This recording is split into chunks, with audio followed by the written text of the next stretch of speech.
আমরা লন্ডনে যে বাড়িতে থাকি বার্নেটে, তার থেকে 5 মিনিট হেঁটে গেলেই পরে টিউডার ফুড গল্ফ এবং পার্ক।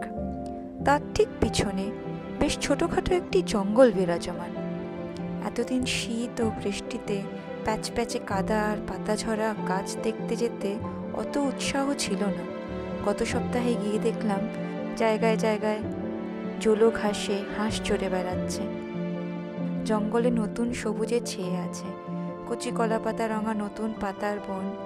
রঙিন ফুল নেই, তবুও সাদা ঘাস ফুলের ঝোপ রাস্তার দুপাশে। লন্ডনে এসেই প্রথম গরম পোশাক ছাড়া বেরোনোর সাহস দেখালাম।